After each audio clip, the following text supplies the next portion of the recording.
Boa tarde a todos e a todas, tudo bem com vocês? Então, pessoal, hoje nós estamos aqui, para dar continuidade ao curso, de formação das atividades curriculares de extensão, caminhos e diretrizes da normatização de trabalhos acadêmicos, promovido aí pela coordenação do curso de Geografia da Universidade Federal do Piauí, modalidade presencial. Bem, primeiramente, novamente, boa tarde, bom dia, boa tarde, boa noite, a todos que irão ver esse vídeo aqui futuramente. Então, como você já sabe, me chamo Leilson Alves dos Santos, sou professor de Geografia, sou formado pela UFPI também, com mestrado e doutorado pela UFMG. Hoje nós iremos discutir um pouquinho sobre as contribuições da análise geomorfológica ao planejamento em áreas de expansão urbana da porção leste-sudeste de Teresina, no Piauí, que é resultado da minha tese de doutorado, tá bem? Então vamos lá, dar início, a essa nossa conversa aqui, Então, como eu falei para vocês, nós temos hoje como tema, contribuições da análise geomorfológica ao planejamento de áreas de expansão urbana na porção leste-sudeste de Teresina. Primeiramente, vou fazer um breve contexto aqui das nossas questões, que é Teresina, a primeira capital planejada para ser, aliás, a primeira cidade a ser planejada para ser uma capital do Estado brasileiro. Ela é inaugurada no dia 16 de agosto de 1852. É importante dizer que antes a capital do Piauí era a cidade de Oeiras, localizada no semiárido nordestino do Piauí, tá?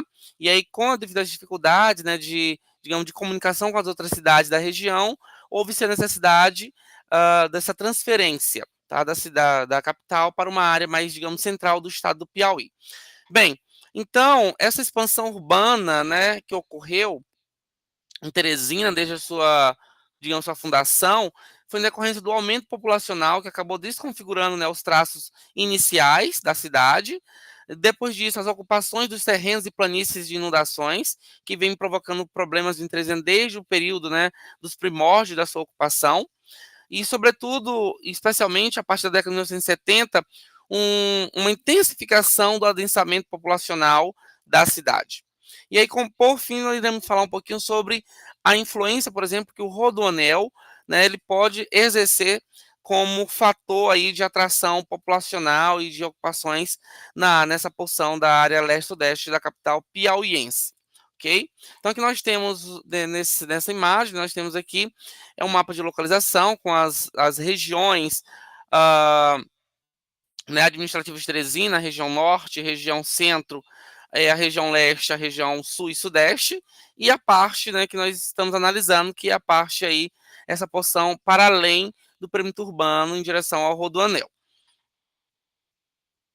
Como objetivo geral, nós temos exatamente aqui analisar a compartimentação geomorfológica dessa porção da região leste-sudeste de Teresina, bem como a dinâmica do relevo em relação à ocupação e o comportamento dos compartimentos geomorfológicos, visando que identificar possíveis fragilidades ambientais das áreas com potencial para ocupação urbana, especialmente, como eu já falei, no trecho que se estende do atual perímetro urbano até o rodoanel, que foi inaugurado no ano de 2019.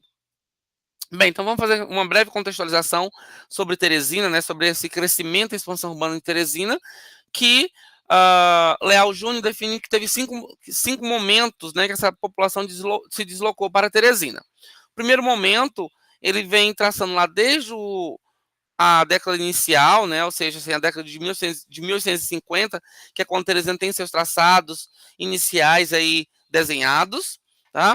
Um segundo momento já no século XX, aí na década de 1930, com a urbanização da Avenida Frei Serafim, que é uma das principais avenidas da cidade. Depois, um terceiro momento, é quando a cidade se expande, a partir da década de 50 em todas as direções, especialmente na direção norte e sul. Na década de 60, temos um outro ponto, ou um outro marco de expansão, que é a construção da zona leste da cidade, na região leste, especialmente se foi possível com a construção da ponte Juscelino Kubitschek sobre o rio Poti, e também a construção de conjuntos habitacionais localizados na zona sul da cidade.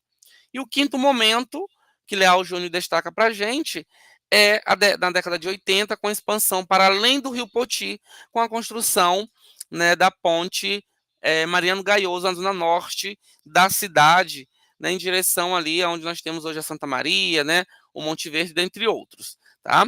E aí eu poderia também de falar aqui, talvez, né, já acrescentar um sexto momento dessa expansão, que é exatamente quando ocorre aí a, digamos, a intensificação dos conjuntos habitacionais de origem popular, como Minha Casa Minha Vida, na década de 2000, tá? Que aí se expandiu mais ainda.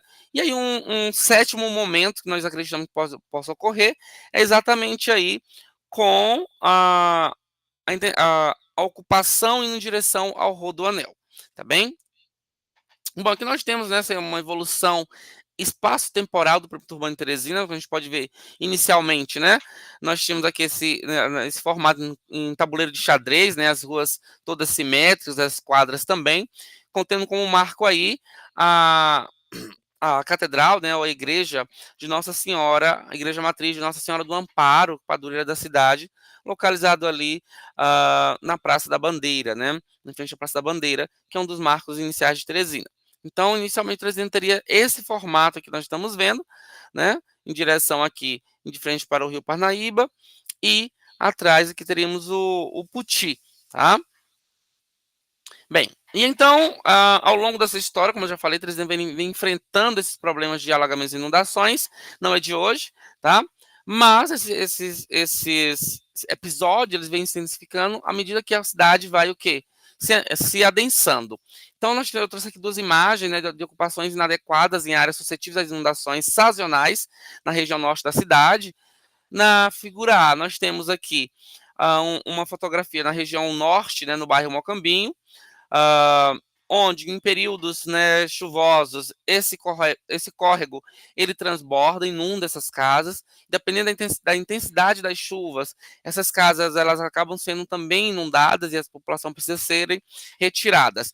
Na figura B, nós temos um novo início, digamos, de ocupação, né, que é retratado já na Avenida Poti, na região norte, após a a foz, né, do Rio Poti no Parnaíba, em direção a Santa Maria, onde essas áreas estão sendo ocupadas também sem um planejamento adequado, e já são áreas também que concentram aí uma potencialidade para alagamentos e inundações, e sobretudo aí digamos, nessas construções mais precárias e sem o devido cuidado do poder público em relação à drenagem urbana.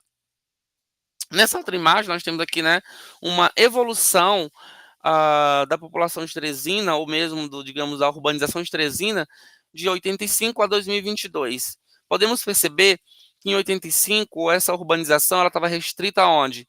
Entre a Foz do Puti, né, no Parnaíba, mas não ultrapassando esse limite, né, ou seja, e também ali já na parte da Zona Leste. À medida que a gente vai evoluindo as décadas, já percebemos que chegamos em 2022 com praticamente todo o perímetro urbano da cidade, né, ocupados, né, isso para além do Rio Poti também, tá? Então isso mostra esse adensamento, essa força de atração que a cidade tem por ser a cidade mais populosa, mais importante do estado, isso por ser a capital acaba atraindo muitas pessoas para em busca de melhores condições também. Mas isso é um problema se não tiver o quê? Um planejamento adequado. E é o que a gente vivencia na cidade, exatamente os problemas de inundações e alagamentos ao longo dos anos aí, provocados sobretudo pela uma falta de planejamento adequado, tanto da drenagem urbana, quanto também das ocupações dos compartimentos de relevo, né, que foram sendo ocupados aí sem os devidos cuidados. Aqui nós temos em gráfico, né, uma evolução da área urbanizada de Teresina. A gente percebe que essa área urbanizada ela vem crescendo, tá, nos últimos anos. Tivemos um crescimento exponencial da década de 90 para 2000, tá? E depois nós tivemos um outro crescimento também de 2000 para 2010.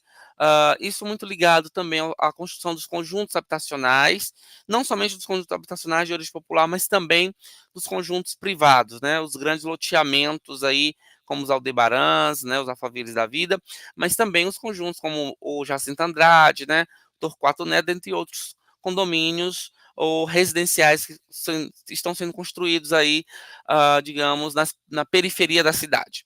A gente pode observar também de 2020 para 2023, esse crescimento não foi tão expressivo. Aqui a gente pode considerar a pandemia, né? Com o momento no qual a construção civil parou, e aí com isso essas construções ficaram mais restritas. Então, acreditamos que é o que vai justificar, por exemplo, essa queda drástica aqui, desse aumento aqui de menos de 2%, por exemplo, né, em relação à área urbanizada da cidade, a evolução urbana. Mas acreditamos também que a partir, né, da retomada dos trabalhos, esse percentual tende a voltar a aumentar também.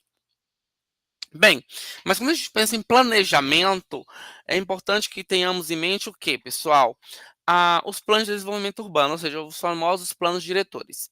E Teresina a gente teve alguns ao longo do tempo, né? Mais precisamente, 7 planos diretores foram implantados na cidade ou não, né, como uma estratégia de planejamento urbano da cidade. O primeiro é o Plano de Desenvolvimento Local, PLDI, de 1969, né, ele não teve grande expressividade, inclusive também não trazia nada em relação ao meio ambiente. Tá?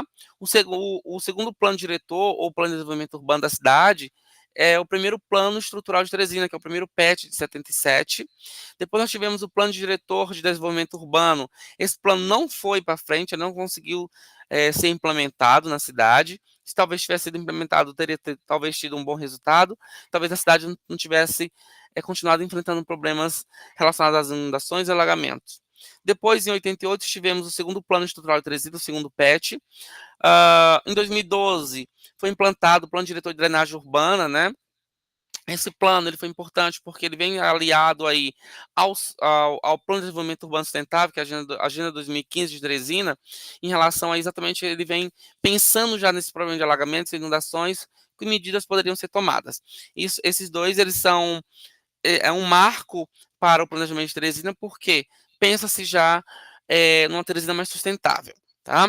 E o sétimo plano é o Plano de Ordenamento Territorial de Teresina, o PDOD, que é o que está em vigor atualmente, desde 2019. Então, esses planos, né, especialmente o desenvolvimento, o PDOD, ele já vem com várias questões já em relação à sustentabilidade, a sanar os problemas de alagamentos e inundações, mas também ele tem algumas inconsistências, ou digamos assim, algumas falhas, tá? Mas assim, ele divide a cidade em 4 macrozonas, né, digamos, de ocupação. A primeira macrozona de desenvolvimento, né, que é aquela área já ocupada, com poucos vazios urbanos, com maior disponibilidade de infraestrutura e serviço, ou seja, a área consolidada da cidade. A segunda macrozona é a macrozona de ocupação moderada. Ela vai ter o quê? Um uso majoritariamente residencial, apresentando-se parcialmente consolidada. A terceira macrozona chamada de interesse social, ela vai caracterizar-se principalmente pela suscetibilidade aos alagamentos e inundações. E a quarta macrozona de ocupação, a macrozona de ocupação condicionada, ela vai caracterizar pela presença de terrenos ainda sem ocupação, de baixa densidade urbana, pouca ou nenhuma oferta de infraestrutura e serviços urbanos. Ou seja, pouca oferta de comércio e serviços, não sendo prioritária a ocupação por estar distante de áreas mais urbanizadas, devendo somente ser adensada após a ocupação de outras áreas das outras macrozonas. E aqui a gente pode até considerar que talvez essa macrozona, né, de ocupação condicionada se encaixe aí a nossa área, embora a nossa área esteja em uma área rural. Mas, embora tenhamos essas formalidades, mas a gente não pode deixar de lado que é o quê? A força, digamos, da população em si. Né? A população, quando ela quer ocupar uma área, ela começa a ocupar, se o poder público não intervir, quando acorda, se já está totalmente ocupada, e os problemas ambientais, sociais, econômicos, eles estão ali também instalados conjuntamente, porque não houve o quê? Um planejamento prévio. Bem, então quando se fala na análise geomorfológica de fato, para aliar o planejamento urbano, nós temos o quê? A análise geomorfológica a serviço do planejamento urbano. Temos alguns teóricos, né, metodologias que isso vai nos condicionar. Então, para isso, nós temos, por exemplo, alguns autores que trabalham sobre a importância da geomorfologia, ou seja, dos estudos geomorfológicos, para o planejamento urbano, como, por exemplo, Bartelos, Garcia Augustini, Casagrande, Reinaldi, né, Reinaldi et al., Fujimoto, Moreira, Pérez Filhos e de Mauro, Jorge, Huck, Douglas, Rosa, Miyazaki, Girão, e Correia também, dentre outros, trabalham e falam sobre a importância do conhecimento geomorfológico para resolver e para o planejamento da ocupação das cidades. Aqui eu trago algumas imagens, né, de processos erosivos ocasionados em áreas de ocupação recente de Teresina. Em duas áreas. Uma área, o A, eu trago de ocupação espontânea, é uma área localizada no bairro Novo Uruguai, região leste da capital, tá? E no B eu trago uma imagem da região sul da cidade, que é uma área que foi planejada para ser ocupada, né? É um conjunto residencial popular, que é o Torquato Neto, que aí nós vemos dois problemas semelhantes nas duas imagens, né? Ou seja, ruas destruídas aí pela força da água. O primeiro, o A, temos essa ocupação espontânea, e já no B, nós temos aí a uma ocupação planejada, mas sem considerar o que? As características físicas geomorfológicas da área, ou seja, o escoamento superficial das águas pluviais para onde é que elas correm. As ruas foram construídas sem essa consideração, tá?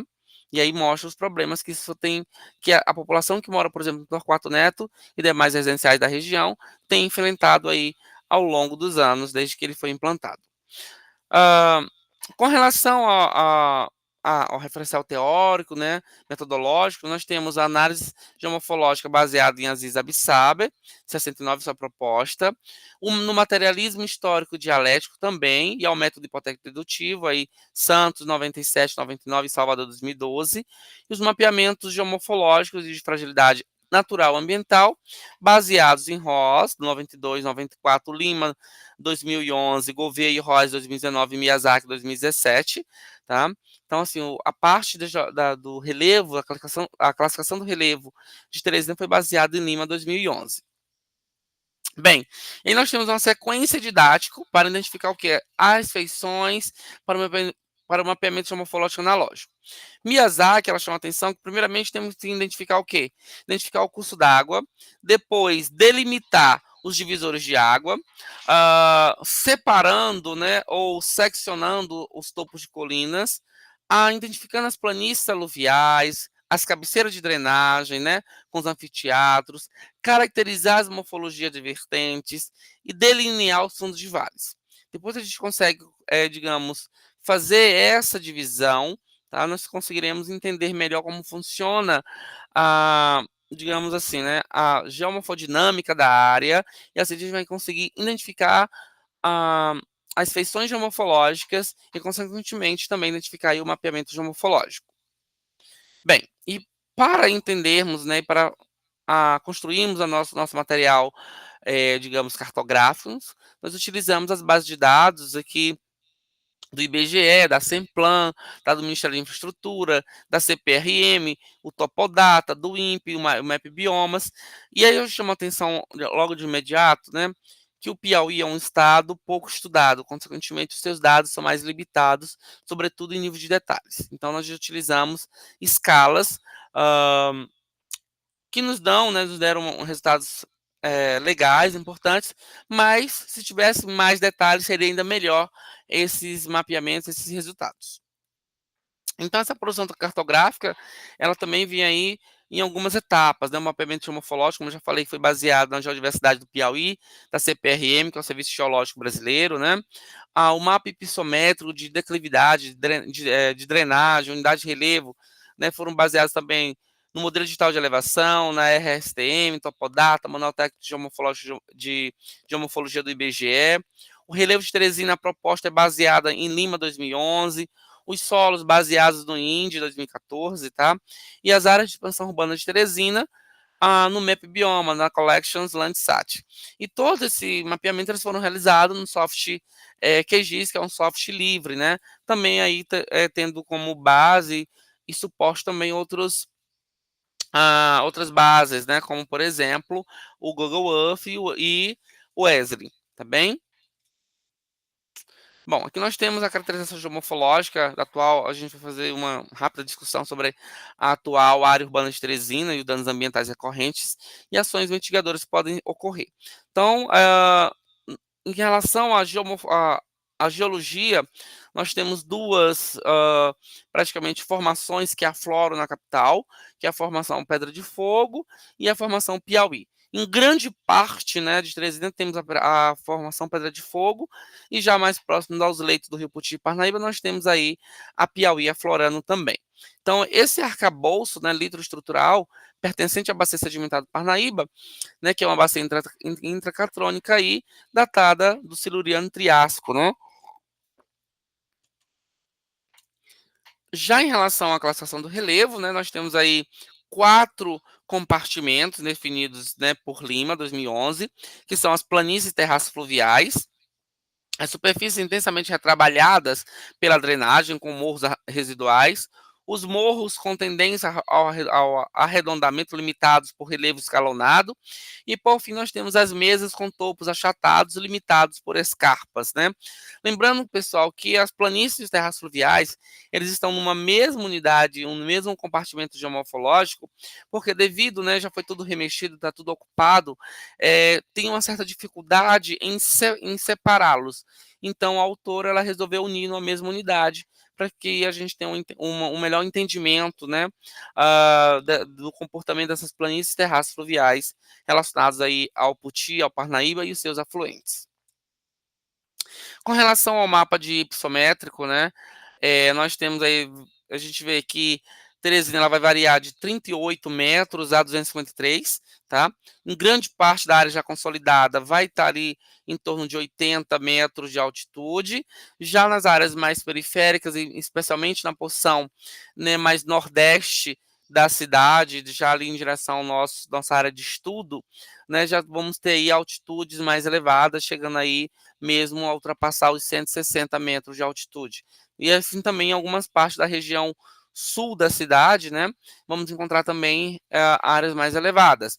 Com relação à declividade, grande parte da cidade vai estar ali inclusa, né, ou seja, atendida ali do plano ao ondulado, né, suave ondulado, e já também na área de estudo nós vamos ter áreas aí com o relevo que vai ter aí uma declividade, né, acima de 20%, por exemplo, né, em algumas partes da região leste da cidade, bem como também da própria área de estudo.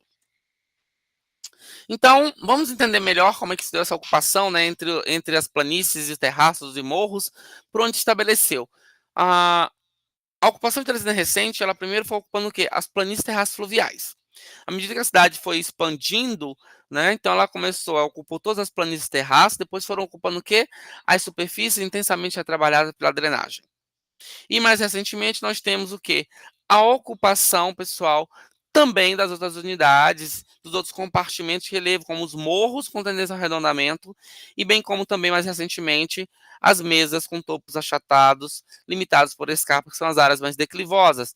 E se não tiver um planejamento adequado, além dos problemas de alagamentos e inundações que a cidade já enfrenta, também iremos enfrentar aí com maior intensidade os problemas de deslizamento de terra que já ocorrem em alguns pontos isolados da região leste da cidade, por exemplo, na, na Vila Bandeirantes, no Satélite, dentre outras localidades também já foram identificados, por exemplo, aí deslizamento de terra. Aqui nós temos alguns impactos desse crescimento, né, urbano da cidade sobre essas unidades. Aqui nós temos essa primeira imagem, né, é a Avenida Raul Lopes, né, chamada de Avenida Cajuína, ali na altura do Shopping Riverside e o prédio do Eurobusiness. Vejam que é uma imagem de 2009, tá? Maio de 2009, que quando teve aí aquele período de chuvas excepcionais na cidade. Então o Rio Puti transborda e inunda toda essa área, inclusive com a água chegando dentro do shopping. Na outra imagem, né, nós temos aí na lateral do shopping do Riverside, também onde a água chegou, tanto provocada pelo transbordo do Rio Puti, mas também pelos seus afluentes, né? São pequenos riachos que cortam essas ruas, também que eles acabaram transbordando. Então é importante para a gente mostrar que esses problemas estão relacionados não somente à área periférica da cidade, mas também na área central. Do outro lado do rio, né, na área zona norte, nós temos a famílias, né, um bairro mais, digamos assim, de menor poder aquisitivo, também enfrentando os mesmos problemas, aí as Forças Armadas, né, o Exército, ajudando a retirar pessoas, tirar móveis de suas casas alagadas. É do outro lado, essa primeira imagem, né, é do lado, a margem esquerda, tá, do rio Poti, e a imagem seguindo, a imagem esquerda do rio Poti, mas a mesma altura, da mesma latitude praticamente, ok? Aqui nós temos o terraço fluvial do rio Parnaíba, na região norte da cidade, exatamente após a foz do Poti no Parnaíba, que é uma área onde foi construída essa estrada, também sem um planejamento adequado do escoamento das águas, é tanto que essa avenida, ela inunda, aliás, ela alaga, né, durante o período de fortes chuvas, porque o serviço de drenagem não é eficiente, não foi adequado, e todo esse terraço aí do Parnaíba também é uma área de tendência, né, ou forte para alagamentos também, porque a água ela escorre nessa direção, e é uma área que está sendo já também ocupada, seja por residências, a gente vai ver isso, eu já mostrei para vocês outra imagem, seja também pela agricultura. Tá? Então, se o poder público não olhar para essas áreas, daqui a pouco elas estarão todas ocupadas, e esses problemas eles irão se intensificar também nessas novas áreas de ocupação. Como falei para vocês, essas áreas estão sendo ocupadas aqui, algumas imagens aí, já, né, daquele terraço, desse terraço fluvial aí do rio Parnaíba, que já está sendo ocupado sem o devido planejamento, sem o devido olhar do poder público municipal, estadual, né, que são responsáveis por essas, digamos, fiscalização e gerenciamento dessas áreas. Então já vemos aí ruas, né, com águas empoçadas. Imagine isso aqui, isso não estava nem chovendo. Imagine quando chove, como é que isso se transforma, né? Aqui nós temos, né, essa mancha urbana de Teresina, só para a gente observar como é que está essa ocupação aí, né, digamos, dessas vias, né, da cidade em direção aos ocupamentos de relevo, aos compartimentos de relevo. Observem que toda a cidade ela ocupou primeiro o quê? As planícies terraços fluviais, depois ela se expandiu para o quê? Para os outros compartimentos. Atualmente aí os morros com tendência ao arredondamento, eles estão sendo intensamente já ocupados, né, especialmente porque pelos conjuntos habitacionais, sejam eles, né, os de origem popular, sejam eles no sentido horizontal ou mesmo no vertical, como já foi digamos, a gente pode observar aí nas fotos ao lado, né, estão sendo construídos, né, sejam casas duplex, sejam, né, outros tipos de empreendimentos. O fato é que estão sendo ocupados, né, e o poder público não está atentando para esses problemas em relação à drenagem urbana para essas áreas. Aqui nós temos uma evolução, né, de como os compartimentos de relevo têm sido ocupados desde 85 até 2022 em Teresina. Vejam que em 85 nós temos, né, 85 e 90, a predominância de quê? Das superfícies intensamente retrabalhadas pela drenagem ocupadas, né, seguida aí pelas planícies terraços fluviais. Já de 2000 para 2022, isso se inverte, né? Nós temos aí os morros com tendência ao arredondamento bastante ocupados e as mesas também começando a aparecer com digamos aí, uma porcentagem também já em destaque. Observe que 85 não tinha nenhuma parte das mesas ocupadas, então já em 2010, aliás, em 2020, né, nós temos aí 0,05%, já em 2022, 0,07% já delas ocupadas. E a tendência é que isso tende a aumentar nos próximos anos também. E se o poder público não observar isso, não tiver uma atenção, nós passaremos a ter também problemas mais frequentes de deslizamento de terras em Teresina. Aqui nós temos, né, o residencial Torquato, como eu mostrei lá no início, né, e também como que essas ocupações, mesmo que elas sejam planejadas, esses residenciais, eles também atraem o quê? As ocupações espontâneas no seu redor, tá? E vejamos que tanto na parte planejada, como a gente pode observar pelos planejamentos, né, das ruas, temos aí ruas já destruídas pela força da água, né, nos períodos chuvosos, porque as ruas foram construídas sem considerar a declividade, sem considerar o que? O escoamento superficial das águas pluviais, e a força da água vem destruindo as vias. E já nas ocupações, digamos, espontâneas, né, que ocorrem ao redor desses residenciais, o problema é o mesmo. Não tem o calçamento, mas ah, intensifica-se também aí, digamos, os alagamentos e os transbordos desses pequenos canais que por ali passam. Aqui já é o Mosteiro Zona Sul, região sul da cidade, ali no Torquato Neto, mas também temos a região norte da cidade, que passa pelos mesmos problemas, como, por exemplo, no residencial Jacinto Andrade, que foi o maior residencial na época, né, do Minha Casa Minha Vida, com quase 5.000 casas construídas. Então, o que a gente observa, né? Ah, no entorno do Jacinto Andrade, ocupações espontâneas também já ocorrendo, mas também os canais fluviais que por ali passam, né, totalmente degradados, né, sem o devido cuidado pelo poder público em relação à sua drenagem, bem como também o escoamento das águas superficiais. Os fundos de vales também sendo ocupados, ruas sendo abertas, né, e aí futuramente teremos aí problemas também em relação às inundações e alagamentos nessas regiões mais distantes, mais periféricas da cidade, porque o planejamento, que foi o primordial lá quando Teresina foi sendo construída, hoje ele está praticamente desaparecido. Só existe no papel. Nesse outro gráfico, nós temos o que? Uma evolução do percentual da área urbana da cidade em relação à rural, né? Ou seja, quando os condicionantes geomorfológicos e o potencial para ocupação urbana da cidade, né? Então, observem que o município ele é muito grande, mas a área urbana ela é menor, mas ela vem o quê? Ela vem crescendo nos últimos anos. Então, a gente sai de 66, né, de 1,9% da área do município, né, sendo ocupada aí na área urbana, para 2023 de praticamente uma área de 11% já ocupada. Então vejam que vem crescendo aí gradativamente e a tendência é que essa área urbana ela vem cada vez mais avançando sobre o rural.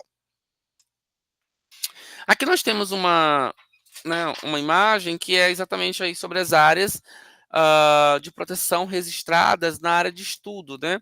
Então a gente pode observar que tem várias áreas de proteção ambiental permanente e temos a reserva legal. Essa reserva legal nós identificamos em loco, né, durante as visitas de campo, que muitas delas já estão sendo o quê? Essas pequenas chácaras, né, se transformando em loteamentos. E aí aqui entram alguns autores, né, ou atores importantes, agentes da produção do espaço, né? Entra aí os agentes imobiliários, sobretudo, mas também os proprietários fundiários, né, e o próprio Estado, tá? Como agente produtor do espaço. Os proprietários fundiários, eles vão guardando esses terrenos para especulação imobiliária. Depois entra aí os agentes imobiliários para vender esses loteamentos. E o Estado ele vai entrando como um papel decisivo quando ele não fiscaliza como deveria fiscalizar, e bem como também quando mune de infraestrutura esses locais, tá? Para que os terrenos possam ser valorizados e posteriormente vendidos. Seja, né, para iniciativa privada ou mesmo para o poder público. Aqui nós temos o uso e ocupação na área de estudo, né? A margem do Rodoanel, a gente vê várias ocupações, várias áreas destinadas aí à agricultura de subsistência, mas também à pecuária, além também, né, de algumas construções já às margens da BR, né, do Rodoanel, né, da rodovia Rodoanel. Aí, só para a gente entender melhor, né, aqui em relação ao escoamento das águas, né, isso é importante a gente saber para onde vai a água, a direção, de onde ela vem, para onde ela vai, qual o potencial para erodibilidade, né, a, a ação erosiva, né, dessas águas, para que nós possamos entender para onde vai também essa ocupação. Então a gente observa na porção norte da área de estudo, nós temos aí já algumas áreas de solo exposto, que isso intensifica os processos erosivos. Essa água está vindo toda em direção ao quê? À calha do Rio Puti, porque é o rio base ali de referência, tá? Aqui nós geramos o TWI, que é o índice, né, topográfico de umidade. Ele mede o quê? As áreas que tende o quê? A alcançar, tá? A alcançar, ou assim, de acumular água, ou seja, áreas propícias a inundações e alagamentos. O que foi que nós identificamos na área de estudo? Os pontos, né, de maior concentração de umidade ou de maior potencialidade de alagamentos e inundações, na área de estudo eles coincidem exatamente com o mesmo percentual da área já consolidada, que são aquelas áreas do centro da área consolidada de Teresina que já apresentam o quê? As inundações e os alagamentos, como na região norte da cidade, na região leste da cidade e também em parte da região sul da cidade, né? Que já historicamente apresentam eventos de alagamentos e inundações nas áreas já consolidadas. Então, se isso não for considerado já para essas áreas, embora o poder público, o PDOD diga que essas áreas, né, que não estão ocupadas, elas não são alvo de ocupação futura, porque o foco seria os vazios urbanos da área já consolidada, mas isso não está, digamos, sob a responsabilidade ou o domínio do poder público. É a população que começa a ocupar. Então, a população vai ocupando, quando você vê já está ocupado, não tem mais como tirar. Qual é a solução, pessoal? A solução é o planejamento adequado. Eu sei que essas áreas são áreas propícias ao alagamento e inundações, então vamos intervir no início, quando começa a gente ver esse potencial de ocupação urbana. Então já vamos direcionar o que? O serviço de drenagem urbana eficiente, tá? Bem como também restringir as áreas que não devem ser ocupadas, seja transformando em áreas de proteção ambiental, áreas de conservação, para que assim as pessoas não tendem a ocupar essas áreas. Aqui só para a gente ver as imagens, nós temos uma imagem do Torquato Neto, na região sul de Teresina, e a Avenida Frei Serafim, na região central. Período chuvoso, ambas as localidades totalmente alagadas aí.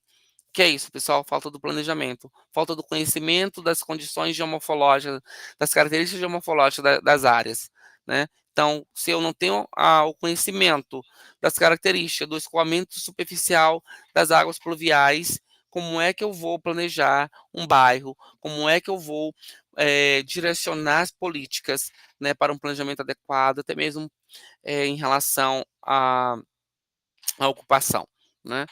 Então, são áreas que, né, tanto a Avenida Frei Serafim quanto a Torquato Neto são áreas que foram planejadas, mas não consideraram aí, digamos, o escoamento das águas superficiais, das águas pluviais, e foram construídos, e hoje a população enfrenta intensos processos de alagamentos e inundações nessas áreas, e aí causando transtorno à população.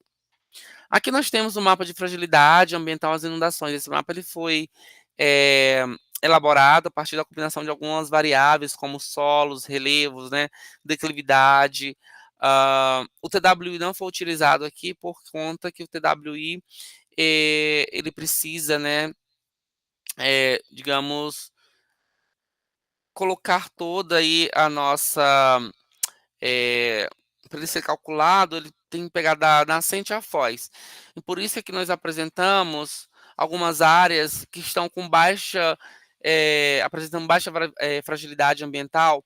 Mas por quê? Porque o TWI, quando ele foi construído, ele não foi considerado a, foi considerado somente, digamos, as nascentes e a foz dos riachos dentro da área de estudo, ou daqueles que estão dentro da área de Teresina, mas que eles foram em menor dimensão. Por isso que em algumas áreas aqui, especialmente aqui na área mais central de Teresina, para quem a gente for de Teresina vai conhecer, né, esse núcleo aqui, onde nós temos, né, uma área de muito baixa fragilidade, esse não corresponde. Por quê, pessoal? Porque o TWI ele não pegou, por exemplo, o Parnaíba, tá? Mas aqui é uma área de intensa ah, potencial para alagamentos também. Mas vejam que toda a planície de inundação, né, planície e terraço do Poti, são considerados de alta fragilidade para as inundações e alagamentos devido à sua própria questão do relevo, né, a própria questão ali da declividade, digamos assim, tá bem? Então vejam que a área de estudo ela apresenta, especialmente na sua posição mais central em direção a, ao sul, né, e também a posição sudoeste da área de estudo, também com aí vai variando aí de média a muito alta fragilidade para as inundações e alagamentos, que é exatamente uma das áreas onde está sendo mais ocupadas inicialmente, porque é onde nós temos, por exemplo, o núcleo, né, do distrito da usina Santana, na porção sul da cidade, na porção sudeste, que já está quase integrando ao perímetro urbano, mas ainda passa ainda por problemas bem complicados. Vamos já falar um pouquinho sobre eles. Esse gráfico vai mostrar para a gente exatamente uma relação das áreas de baixa, muito baixa, média, alta e muito alta fragilidade, as inundações em relação à área de Teresina, o perímetro urbano e a área de estudo. Então, um dado curioso é que a o percentual de área, né, baixa para fragilidade, eles são praticamente muito baixos, são praticamente ali correspondentes na área de estudo e na área de Teresina. Quando a gente vai para a área de média, a gente vê que a área de média alta e muito alta, né, a área de estudo ela já ultrapassa a área consolidada. Isso acreditamos também, né, devido a próprias características do relevo, tá? E isso mostrando que a área de estudo ela tem um potencial muito grande para ser ocupada, mas também um potencial muito grande para apresentar esses problemas que a área consolidada já enfrenta, que é aí os alagamentos e inundações. Então, isso merece uma atenção especial do poder público. Então, nós fizemos aqui uma síntese dessas áreas. Então, nós fizemos 4 transectos. Um transecto, né, que vem da porção norte da cidade e vai aqui ter a porção central, depois ela vai em direção ao sudoeste, tá? Um outro corte que vai pegar na porção norte da área de estudo, né, no sentido leste-oeste. Um outro ponto na porção central e um outro ponto na questão sul, na região sul da área de estudo. Vamos ver agora como é que se comporta cada um deles, como é que está suas características, seus condicionantes ambientais. Então, nós temos o transecto A, né, como eu falei para vocês, ele vai do sentido norte-nordeste em direção ao sul-sudoeste até a porção central, depois ele muda de nordeste para sudoeste.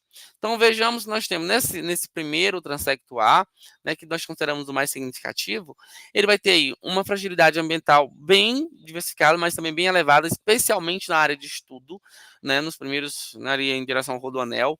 Então vai apresentar ali uma fragilidade alta a muito alta, também, né, média muito alta aí de fragilidade às inundações e alagamentos. Temos aí o relevo, né, vai estar condicionado o quê? As planícies e os terraços fluviais, bem como também as superfícies intensamente retrabalhadas pela drenagem. Isso vai favorecer exatamente o acúmulo da água, tá? Em relação à declividade, né, vai estar a declividade aí entre o plano e o suave, portanto, vai estar plano, então não tem como essa água escoar, então ela vai tender o que? A acumular também. O transecto B, nós já vamos ter o que, pessoal? No sentido sudeste-noroeste, tá? Vamos ter também exatamente, né?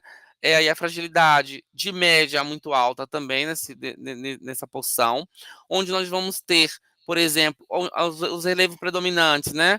É, os morros com tendência ao arredondamento, mas também as mesas e os topos achatados, né? A gente não vai ter praticamente aí nessa área, a gente não tem aí as planícies e os terraços. Vamos ter somente a superfície intensamente trabalhada para drenagem, os morros e as mesas, tá? Então isso é importante também a gente entender. Já no transecto C, nós vamos ter no sentido, né, leste-sudeste, em direção ao oeste-noroeste da cidade, né, em direção aí essa porção.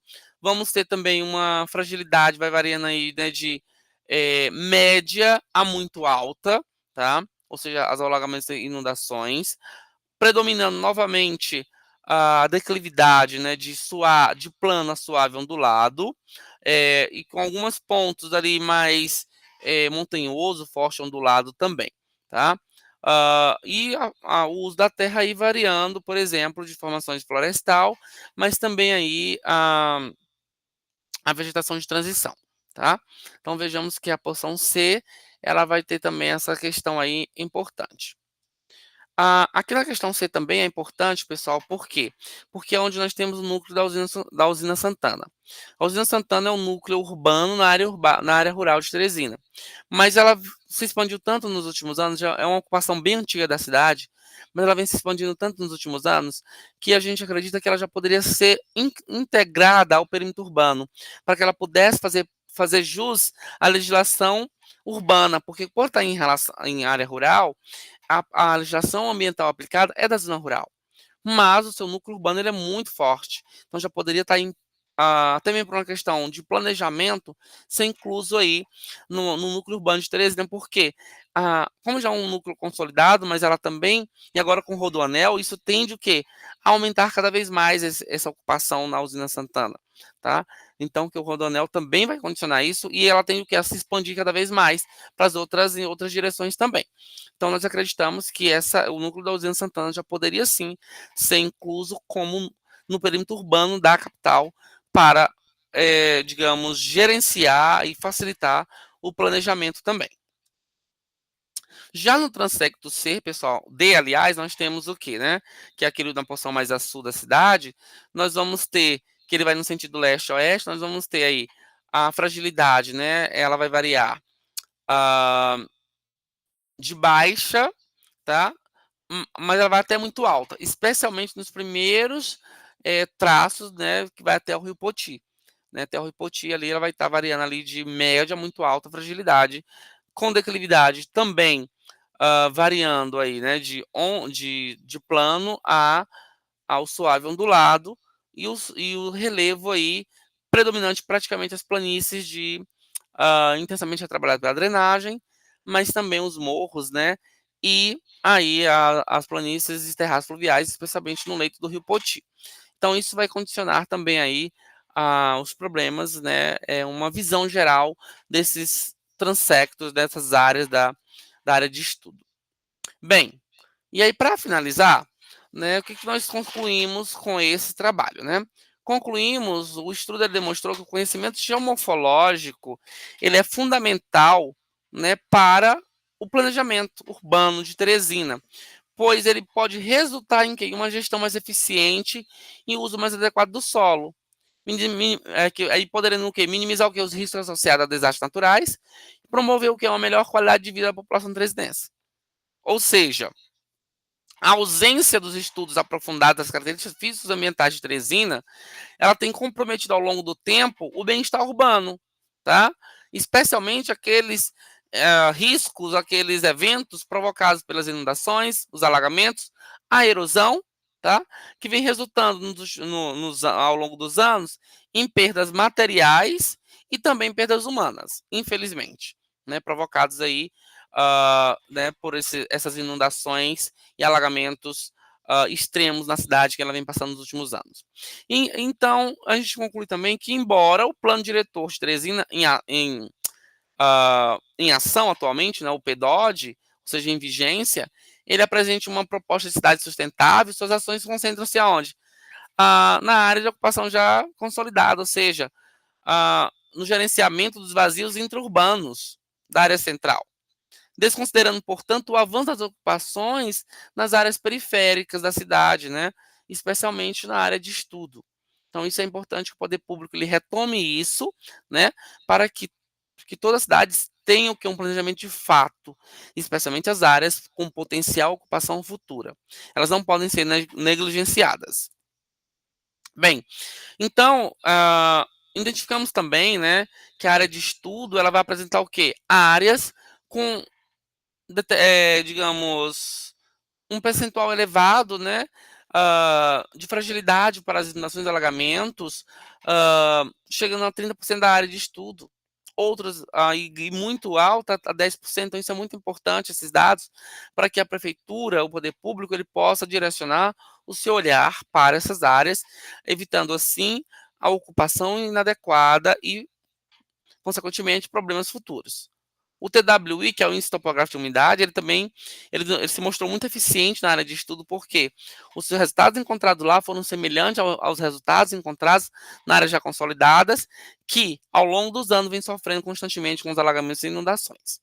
Então são dados importantes para auxiliar, né, no planejamento futuro da cidade. E outra questão importante também é que os planejadores e gestores urbanos de Teresina, né, eles precisam ter uma abordagem mais integrada, né? Ou seja, considerando os fatores fitogeográficos quanto socioeconômicos, não somente socioeconômicos, mas os fitogeográficos, né, ambientais, para mitigar os riscos ambientais na cidade e promover uma ocupação que respeite as características naturais da região, ok? Então a gente acredita que o PDOD, né, que é o plano, né, de desenvolvimento urbano da cidade que está em vigor, né, o plano diretor em vigor na cidade, ele precisa ter algumas adequações, né, especialmente para direcionar os seus olhares também para novas áreas periféricas da cidade que estão sendo ocupadas aí e vão ser ocupadas. O poder público não vai conseguir, digamos, frear essa ocupação. O que pode ser feito é o quê? É um planejamento que possa vir a evitar problemas futuros relacionados aos danos aos impactos e danos ambientais que a população que vai ocupar essas áreas podem sofrer, especialmente aqueles relacionados aos alagamentos, às inundações e ao deslizamento de terras. Então, pessoal, era isso que eu queria passar para vocês hoje, né? Um breve relato aí sobre nossa pesquisa. Aqui temos algumas das nossas referências, tá bem? Muito obrigado. Se vocês precisarem de alguma coisa, podem mandar um e-mail, alguma dúvida, né, alguma informação complementar, estou à disposição, tá bem? Então estaremos aqui à disposição de vocês também. Muito obrigado a todos que irão assistir esse vídeo aí, tá bom? Espero que vocês tenham um bom proveito. Qualquer coisa, podem mandar e-mails aí para que nós possamos esclarecer algumas dúvidas. Muito obrigado e até a próxima.